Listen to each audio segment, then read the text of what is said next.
nós podermos entendermos o que o apóstolo Paulo está falando aos Gálatas. A Bíblia vai dizer que ele está ensinando que existiam muitas pessoas legalistas, muitos fariseus, muitos saduceus, cada um com a sua doutrina, cada um com a sua liturgia. Isso daqui me chama a atenção, porque o apóstolo Paulo ele está ensinando que ele não deixou de pregar a circuncisão do judaísmo, mas ainda assim ele foi chamado para pregar aos gentios, e ele também deixa bem claro em suas cartas que ele não pregaria aos gentios ser como os judeus mediante a carne, somente mediante o Espírito seria como Deus.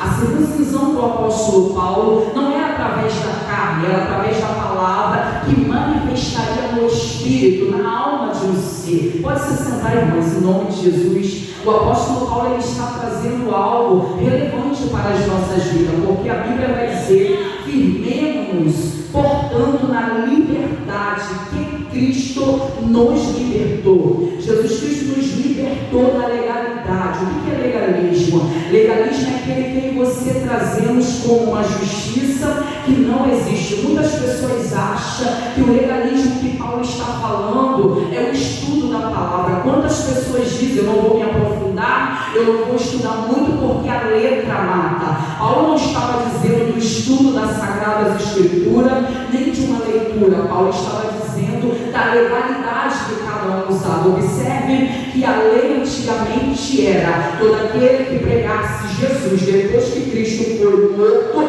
e até mesmo enquanto ele estava em terra, aquele seria morto, seria perseguido. Então Paulo está dizendo para esses fariseus que são sumo sacerdote, ele está dizendo: vocês mesmos mataram Jesus, vocês mesmos crucificaram o Filho de Deus, vocês estão sobre a lei dos profetas, vocês estão sobre a lei dos patriarcas. Entende isso daqui? Vocês vivem na legalidade aonde quem operou a palavra na vida de Moisés foi Deus Pai, mas ainda assim ele enviou Deus Filho. Mas infelizmente não quereis conhecer a presença que desceu para habitar no meio de vós. É Paulo ensinando que assim como eles acreditavam em Moisés, eles teriam que acreditar no Filho de Deus, chamado Jesus Cristo, chamado Galileu, Jesus de Nazaré, aquele que se deu por nós, mesmo nós sendo pecadores e falhos. Entende isso aqui? Paulo está falando para os Gálatas, porque os Gálatas têm uma visão totalmente errônea.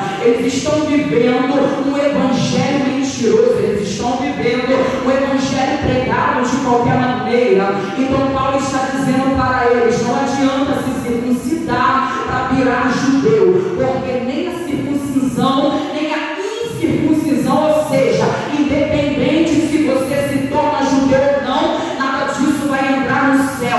O que vai entrar no céu é a operação da fé na tua vida, é quando nós cremos no Deus vivo, é quando nós cremos no Filho de Deus. Isso que vai nos resgatar, é a salvação. Paulo estava vendo que ainda que ele estivesse essa atuação errônea, ele sabia que diante, ele estando ali no meio dos Gálatas, ele poderia corrigir o que estava errado, trazendo a manifestação do Espírito Santo de Deus, porque ele está dizendo que o Espírito opera contra a carne. Qual é essa carne? Não é essa carne que acoberta nossos órgãos, mas é a nossa alma pecaminosa. Ele deixa bem claro que ainda que estejamos em Cristo, que é a graça, favor e merecido, isso não nos dá liberdade de ter uma vida pecaminosa, isso não nos dá liberdade de agirmos como queremos. Quando ele diz que em Cristo somos livres, ele está dizendo: somos livres para viver de acordo com a vontade de Deus, não de acordo com as nossas vontades. Existem pessoas que pegam esse tema e acham: se o Espírito é livre, Cristo, eu faço o que eu quiser da minha vida, eu falo como eu quiser, eu ajo como eu quiser. Não, quando o Espírito diz eu sou livre, ele está dizendo: eu sopro onde eu quero. Se eu quiser soprar dentro de uma cracolândia, eu sopro dentro da cracolândia. Se eu quiser soprar dentro de um presídio, eu sopro dentro de um presídio, eu sopro dentro de um hospital, porque o Espírito é livre, ele não fica preso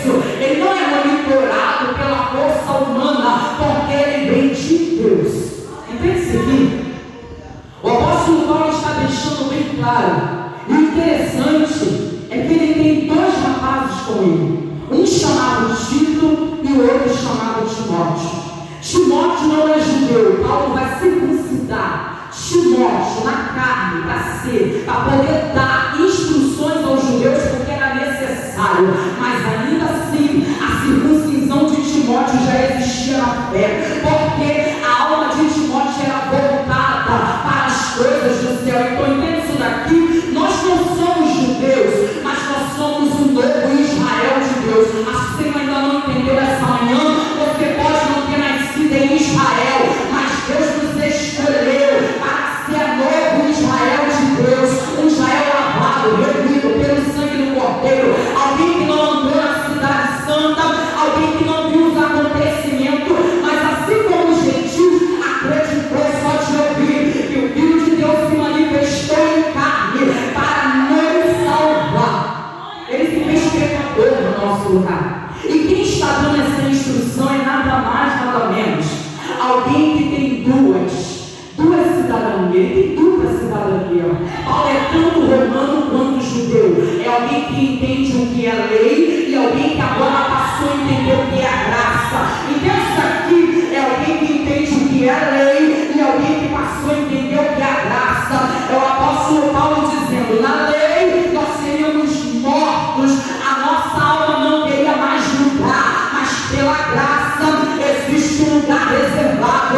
Pela fé existe uma morada celestial, do qual Satanás tentou impedir que a humanidade, a criação perfeita de Deus, tivesse uma moradia eterna. Mas quando Deus olhou, Deus já tinha propósito.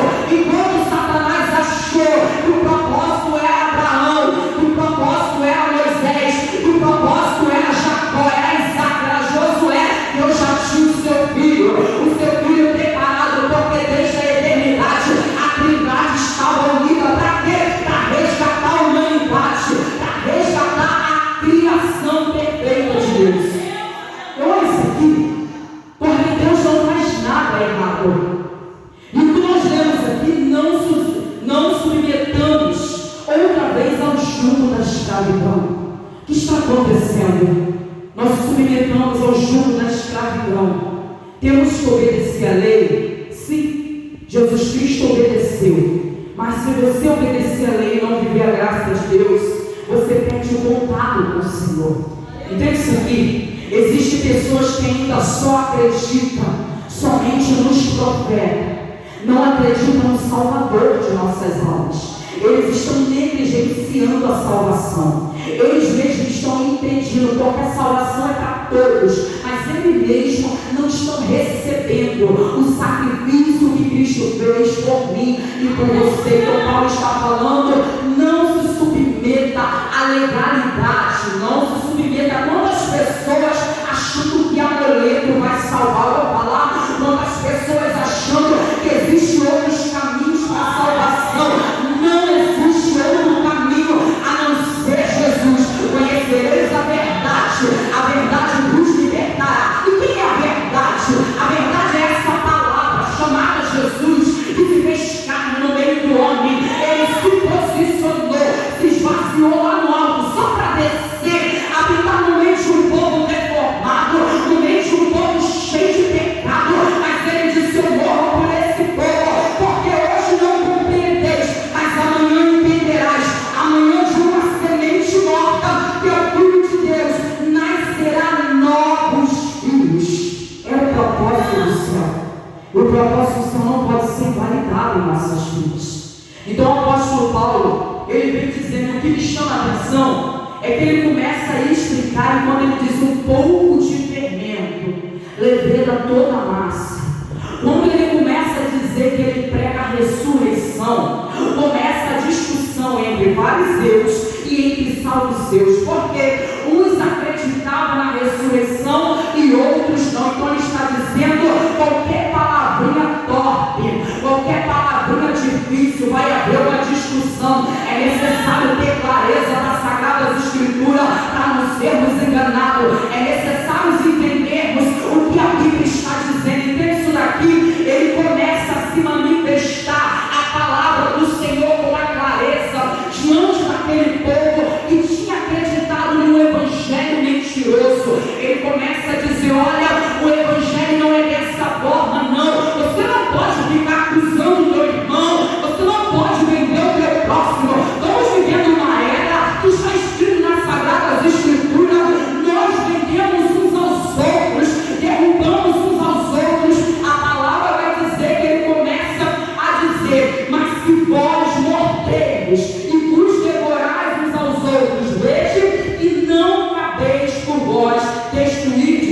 uns aos outros, ele está dizendo: do que adianta dizer que tem o Espírito Santo se nós matamos uns aos outros? Do que adianta dizermos que somos cheios do Espírito se nós praticamos a vontade da carne? Do que adianta dizer que o Espírito opera em nós se nós não somos operados por ele? Pensa aqui, do que adianta dizer de cirurgia, precisa de anestesia, precisa dos médicos para poder deixar para operar? Assim também é o Espírito Santo de Deus, ele precisa fazer cirurgia, tirar o que está demais, operar, fechar a ferida para que ela venha cicatrizar, mas ainda assim vai existir marca para lembrar de onde ele nos tirou, para que nós não venhamos voltar. Do que vai adiantar se nós mordermos, devorarmos uns aos outros? Isso vos digo: andeis no Espírito e não satisfareis o desejo da carne. Andar no Espírito é fácil? Pergunto para você: é fácil andar no Espírito? Porque andar no Espírito Santo é ter longanimidade, é ter mansidão, que não é fácil não. No dia de hoje, de tanta gente cansada, a primeira coisa que tem é nós explodimos, sim ou não? Não tem ninguém sem a mão, todos nós temos os nossos limites, todos nós temos o nosso dia. Tem dia que a gente não está bem, tem dia que a gente não quer falar, tem dia que a gente quer ficar sozinho no canto. Ainda vem alguns, né, que falam assim: ah, irmã, está com problema comigo. Não quer saber do seu problema, o momento é você está em espírito. Muitas das vezes você vai responder ao altura e vai dizer: irmã, eu não sou obrigado a falar com você, não está vendo que eu não estou bem? De repente você magoa aquela pessoa e aquela pessoa te magoa porque ela não entendeu o seu limite. Ela não entendeu que naquele dia você não estava no Espírito. Sim ou não? Nós não estávamos no Espírito, nós estávamos na fragilidade da nossa carne, da nossa alma, com tantos açoites, tantos levantes, tantos problemas que muitas das vezes ninguém vê. Problemas que estão dentro da nossa casa, problemas que estão dentro da nossa alma, mas ninguém enxerga. Quantas das vezes, mesmo que eu semblante estando abatido, alguém vai chegar e falar: bicho, está com problema comigo porque você não falou comigo durante esse dia, mas eu não sei o processo que está passando. Eu quero fazer pergunta para alguém que não está precisando que você vá fazer pergunta, mas está precisando que você venha trazer resposta. E qual é a resposta? É um abraço, é um conselho, é uma palavra. Não perguntas o porquê que está. Ah, você está com cara feia para mim. Não, irmão, nós temos processo, nós somos orgânicos, nós passamos por processos em nossa vida. E se nós não tivermos a presença do Espírito, porque nem sempre a gente está não, gente. O Espírito pode habitar em nós, mas muitas das vezes nós saímos um pouquinho do Espírito, como Paulo diz, e damos legalidade à carne. E é essa carne que tem matado a minha tua vida. É essa carne que tem matado muitos ministérios. É essa carne que tem matado muitas famílias. É essa carne, sabe, porque nós somos impossíveis. Nós se irritamos com facilidade. A Bíblia diz: seja tardio em irar-se, longânimo a ouvir. Nós não queremos ouvir, nós queremos falar. Ainda bem que Deus deu só uma boca, porque se ele desse mais de uma, a humanidade estava lascada. Entende isso aqui? Ele está dizendo: porque o Espírito contra os da carne, a fim de que não consigais fazer o que quereis. A palavra que Paulo ele sempre diz, ele fala: o bem que eu quero, esse eu não faço, mas o mal que eu não quero, esse tem pressa. E você quer prova? Deus está sempre alertando Caim. Caim, o pecado está à porta. Caim, o pecado está à porta. Deus não deixa ninguém enganado. Deus sempre nos alerta de uma forma ou de outra. Se nós não compreendemos, Ele usa homens e mulheres na face dessa terra para dizer: se consagra mais, busca mais, invoca mais, tenha mais sensibilidade ao me ouvir. Porque quando você me ouve, você evita de tomar atitude precipitada. Quando você você me ouve, você entende que o seu pé está indo para o declínio e eu posso te voltar para o prumo. Mas quando você está desequilibrado, você cai na cova, você cai no abismo. Entenda que Caim ele estava desequilibrado, porque a sua oferta não foi aceita e ele mata o seu próprio irmão. E Paulo está dizendo: se vos morderdes e destruí-vos uns aos outros. Entende? Isso aqui foi de irmão para irmão. Gente, não foi de fora. A Bíblia nunca vai mostrar alguém que não vai te ocasionar problema. A sua ferida não é com as pessoas que não vai te dar nenhum tipo de sentimento, nenhuma reação. A Bíblia nos ensina que quem nos ataca é quem come conosco, é quem dorme conosco, é quem conversa conosco, é quem nos abraça. São esses que nos atacam. Então Paulo está dizendo: andeis em espírito para que vocês não fiquem ferindo uns aos outros. Então andeis em espírito, tenha perseverança em Deus. Entende isso daqui? Ele começa a dizer em Gálatas, e ele diz assim: porém, se deixardes que o Espírito vos guie, já não estáis sobre a lei. Gente, a lei era olho por olho, dente por dente. Mexeu comigo, cai para dentro. Ei, imagina o dia de hoje se ela tivesse a lei. Meu Deus, ao invés de igreja seria ringue de luta. Misericórdia. A nossa luta é contra o inferno, é contra a potestade satânica. Mas infelizmente também pessoas que acham que um ambiente como esse, chamado casa de oração, bicho, é ringue de guerra, é ringue de você botarmos luta de boxe e oficiar um ao outro. É momento de você aprendermos a oficiar a estratégia do diabo contra a nossa vida, contra a nossa